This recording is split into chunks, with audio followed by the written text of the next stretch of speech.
सरदार जी का चिकन पकोड़ा। भीमावरम नाम के गांव में देवरूप सिंह नाम के सरदार जी चिकन पकोड़ा बेचते हुए गुजारा कर रहा था, क्योंकि उसके पकोड़े बहुत स्वादिष्ट होते थे और सेहत के लिए भी अच्छे और दाम भी ठीक ठाक थे, इसीलिए बच्चों को भी बहुत पसंद था। इस तरह सब गांव वाले उसी के पास आकर चिकन पकोड़ा खरीद कर खाते थे। एक दिन पोल्ट्री फार्म का मालिक गणेश अपने दोस्त जिगर के साथ वहां पहुंचा।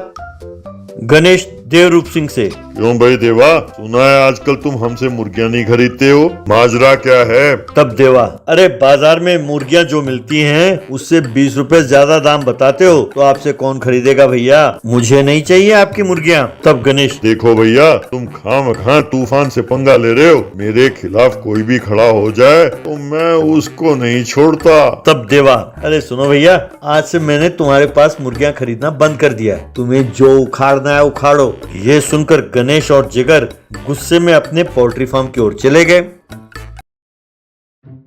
वहां जिगर से गणेश, यार उसकी ये हिम्मत कि सबके सामने वो मेरी बेइज्जती करे, उसे सबक सिखाना होगा, उसे मेरे सामने आकर गिड़गिड़ाना होगा। तब जिगर, अरे भैया, उसे भी तो धंधा करना है, अगर उसका मुनाफा आप ले लोगे तो वो अपना गुजारा कैसे करेगा, जरा सोचो तो सही। तब गणेश, ये क्या तुम मेरे आदमी होकर उसकी तरफदारी कर रहे हो?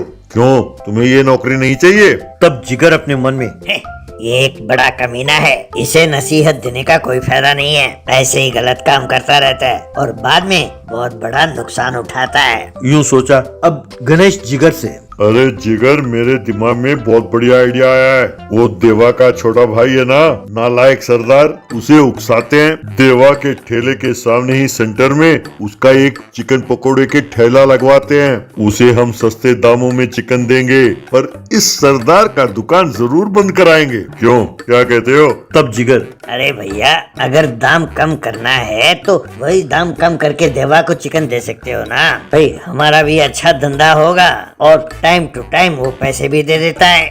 गणेश, अरे जा चुप हो जा, यूं बोलेगा जैसे सब कुछ पता है इसे, हैं? पहले चलो हम उसके भाई के पास जाते हैं।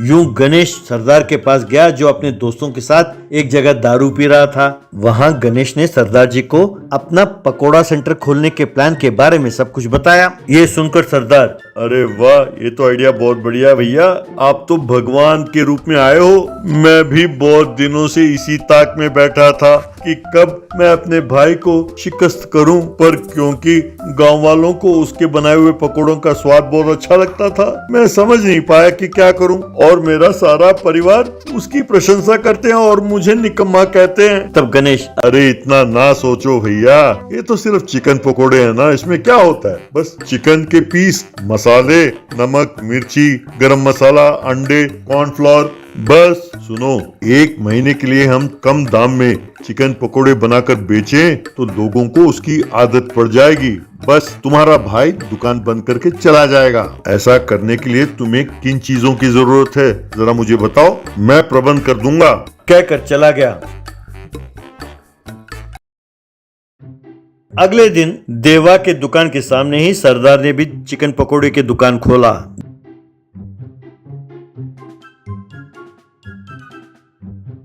गणेश ने आकर वो सारा प्रबंध देखा और कहने लगा, अरे वाह, मजा आ गया भैया, भाई तुम मुझे बहुत अच्छे लगे, आज से हम दोनों का दुश्मन एक ही है, तुझमें और मुझमें कोई फर्क नहीं है। मैं 1 महीने के लिए गांव छोड़कर जा रहा हूँ, तुम्हें जितना चिकन चाहिए मेरे दुकान से उधार ले लो। 1 महीने बाद जब मैं लौटूं तो इस देवा का दुकान यहाँ नहीं होना चाहिए, जरूरत पड़े तो अगर कोई 10 रुपए में भी चिकन पकोड़े मांगता है उसे भी दे दो, लोगों को चिकन पकोड़े की आदत डालो। क्यों, क्या कहते हो? भाई यही तो धंधे का सीक्रेट है। कहकर चला गया।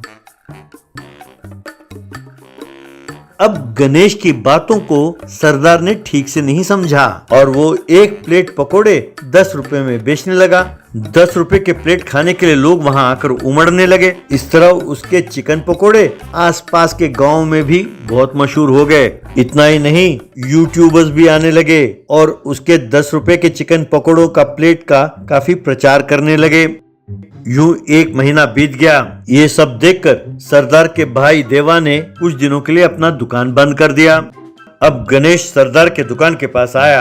अरे सरदार, ये तूने क्या कर दिया? मैंने तो तुम्हारे भाई के दुकान को बंद कराने के लिए कहा था और तुमने मेरे पोल्ट्री फार्म से सारे मुर्गियां गायब करा दिए और किराने की दुकान पर मेरे नाम पर तूने 50,000 का उधार किया। तुम तुरंत उन मुर्गियों के और किराना सामान के पैसे भरो। तब सरदार, क्या पैसे भरूं? अरे तुम्ही ने 10 रुपए चिकन पकोड़े बेचने के लिए कहा था। अरे भैया, तुम्ही ने तो कहा था कि हम दोनों का दुश्मन एक है, तो वो सारे पैसे तुम ही भरो। तुमने जैसे कहा था मैंने वैसा ही अपने सगे भाई के खिलाफ जाकर पकोड़े की दुकान खोला और उसका दुकान बंद कराया। अपने पास जो थोड़ा बहुत माल बचा था आज खत्म हो गया। अगर कल से दुकान चलाना हो तो और सामान चाहिए, तुम तुरंत चिकन और बाकी सामान भेजो। देश भर में अपनी दुकान का नाम होना चाहिए। हाँ, कल ही बहुत सारे यूट्यूबर्स आए थे और उन्होंने नए नए रील्स बनाए हैं। अगर आनाकानी की तो लोग अपने घर आकर मारेंगे हमें। तब गणेश, अरे भैया, मैं तुम्हारे हाथ जोड़ता हूँ, रहने दो। तुम और तुम्हारे ये 10 रुपए वाले पकोड़े। अब YouTube में तुम्हें मशहूर करने के चक्कर में मैं अपनी सारी संपत्ति बेच डालूं। दफा हो जाओ यहाँ से, मैं ये गांव छोड़कर जा रहा हूँ। कहकर वो गांव छोड़कर भाग गया। तब सरदार, बड़ा आया था मेरा और मेरे भाई का लड़ाई कराने, अब चुकाओ सारा उधार, यूं कहा।